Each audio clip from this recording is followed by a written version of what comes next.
ఒక 9-10 నెలలు అవుతుంది. సో పార్ట్ టైమ్గా టేకప్ చేసి ఇది చేస్తూ ఉన్నాను. నాకు ఇక్కడ వచ్చేసి ఫస్ట్ ఇన్కమ్ వచ్చేసి 388 రూపాయలు. సో ఐఎస్టీ చెక్ వచ్చేసి 26,000 రూపీస్ నేను ఇక్కడ నుంచి తీసుకోవడం జరుగుతుంది. సో ఇక్కడ ఏంటంటే వెస్టేజ్ అనేది ఒక అద్భుతమైనటువంటి కంపెనీ. సో దేవుడు మనకి ఇది ఒక వరంలాగా ఇచ్చిందని అనుకోవాలి. సో ఎందుకంటే బయట మనం ఎంత చేసినా కూడా మనము బయట ఒక 100 రూపాయలు పని చేస్తే మనకు దొరికేది 10 రూపాయలు మాత్రం. ఇక్కడ మనము 100 రూపాయలు పని చేస్తే ఇక్కడ మనకు 90 రూపాయలు దొరుకుతుంది. సో అట్లా అనమాట. సో చాలా బెనిఫిట్ ఉంటుంది. సో మెల్లమెల్ల మనం అర్థం చేసుకోవాలి దీన్ని. సో అద్భుతమైన అవకాశంగా మీరు భావించండి. నమ్మాలి. సో నాకు డబ్బు వస్తుందని నమ్మాలి. నమ్మితే డబ్బు వస్తుంది, నమ్మకపోతే దుమ్ము వస్తుంది. సో దుమ్ము కావాలా, డబ్బు కావాలా? డబ్బు కావాలి. డబ్బు కావాలంటే మనకు లీడర్స్ అన్నీ కూడా మనకు నేర్పించే వాళ్ళు ఉంటారు. సో మనం నేర్చుకుంటూ సో మెల్లమెల్లగా ముందుకు వెళ్ళాలి.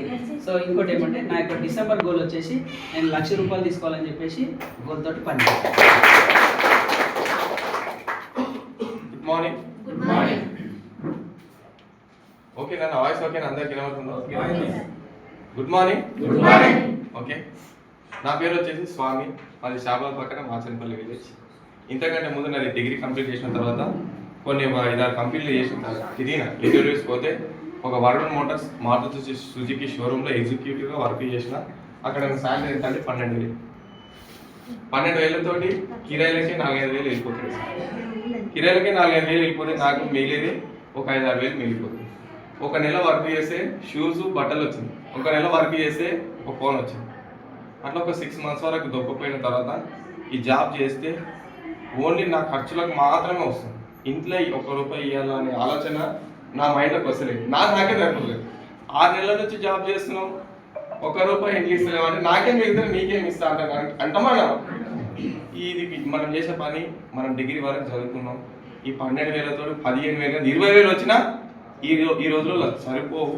మనం ఏదైనా మనకంటూ మనం ఏదన్నా చెయ్యాలన్న ఆలోచనతోటి జాబ్ చేసుకుంటే నాకు మనం ఈ 15,000-20,000తో ఏమొస్తుంది సార్? 12,000 శాలరీతోటి ఏం రాదన్న ఆలోచనతోటి ఊర్లో వ్యవసాయం చేసుకుంటూ జాబ్ చేసుకున్న సమయంలో ఈ ప్లాట్ఫామ్ నాకు పరిచయం. ఏముంది మనకు 12,000 ఆల్రెడీ ఈ పర్సన్ బ్యాంకులో ఎంప్లాయీ ఆల్రెడీ 12,000 ఇంట్లో వస్తున్నాయి, మళ్ళీ బయట 29,000 వస్తున్నాయి. అరే 12,000 వస్తుంది, మనకు కూడా 12,000 శాలరీ, మనకి ఒక 5,000 వస్తుంది అన్న ఆలోచనతో వేసినకు వచ్చింది. ఎంత సార్?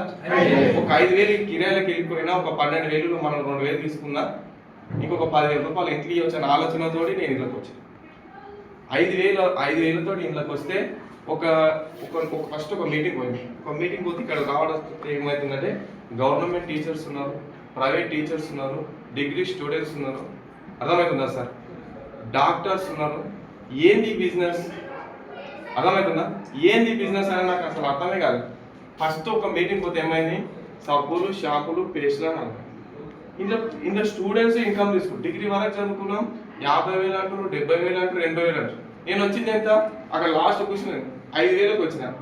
ఇక్కడ ఇందులో చాలా డబ్బులు ఉన్నాయని ఆలోచన నాకు ఒక మీటింగ్ పోతే అనుకునేస్తాను. అట్లా రెండో మీటింగ్ పోయినా. పోతే ఒక వ్యవసాయం చేసుకుని ఒక పర్సన్ 45,000 ఇన్కమ్ తీసుకుంటున్నాను. నాకు చదువు రాదా అని చెప్తున్నాను. ఏంది బిజినెస్, ఏం చేయాలని ఆలోచనతో ఏం చేయాలని అడిగాను. సరే నువ్వు కొన్ని ప్రొడక్ట్లు వాడు, ఇందాక బయట కొనే ఖర్చుతో ఇలా బిజినెస్ తీసుకొస్తున్నాం, ఏం లేదు కొన్ని ప్రొడక్ట్లు వాడితే నీకు అర్థమవుతుంది, ప్రొడక్ట్ క్వాలిటీ ఏందో మీకు అర్థమవుతుంది. 4 ప్రొడక్ట్లు వాడండి, బయట కొనేది నేను ఉన్నాం. సరే నేనైతే నాకు ఇలా షాప్ పెట్టడం నాకు తెలియదు, నువ్వు తీసుకొని రావడం. ఇంతకు నువ్వు మాట్లాడిన శ్రీశైలం సార్, ఆ సారే నాకు ఫస్ట్ సిఎన్సీ తీసుకొచ్చిన సారు, ఆ సారే తెచ్చింది నాకు. సార్ నాకు తీసుకొచ్చి రావడం దాన్ని నేను అనుకున్నాను ఈ ప్రొడక్ట్లు నూనె చేద్దాం అనేది మా వాళ్ళు ఫస్ట్గా ఉండకూడదు. ఫస్ట్ మనం ఒక్కరమే వాడుకుందాం అనే ఆలోచనతో నేను ఒక్కనే నిర్ణయిస్తాను. ఇది అర్థమవుతుందా? నేను ఒక్కనే వాడినా. అని మా వాళ్ళు అక్కడ ఏమైనా అయితే ప్రాబ్లం అవుతుంది కదా, మనమే ఫస్ట్ వాడదామని 1 వీక్ నేను చెక్ చేసిన కుకింగ్. నాకు విపరీతమైన గ్యాస్ ట్రబుల్ ఉంది. నేను చాలా వెయిట్ ఉంది, 92 kgs ఉంది. ఇప్పుడు 71. నేను వెయిట్ లాస్ గురించి బయట హెర్బల్ లైఫ్ అనే కంపెనీలో కూడా నేను ప్రొడక్ట్స్ యూజ్ చేసినా నేను తగ్గలేదు. నాకు ఈ 1 మంత్ 2 months కన్నా నాకు బాడీ అలకగా అనిపిస్తుంది. గ్యాస్ రోజు ఇంచుమించి ఒక 1,000-1,500 బేబులు వస్తున్నాయి. అంత బేబులు వస్తుండే, బేబులు మొత్తం తగ్గినాయి. ఇంకేదో ఉండదు అనే ఆలోచనతో మీటింగ్ పోతున్నాయి కదా. ఇక నాకు పని లేకపోతే ఆల్రెడీ సండే లీవ్ ఇక పని లేదు, జాబ్ టైం చూసుకున్నాం కదా, సండే లీవ్ ఉన్నాం, సండే మీటింగ్ ఉంటే ఫోన్ వస్తుంది మనకి. మెసేజ్లో ఇచ్చి పెడతారా సార్? ఇచ్చి పెడతారా? ఏ రోజు ఖాళీ ఉంటామని ఫోన్ చేస్తున్నాయి.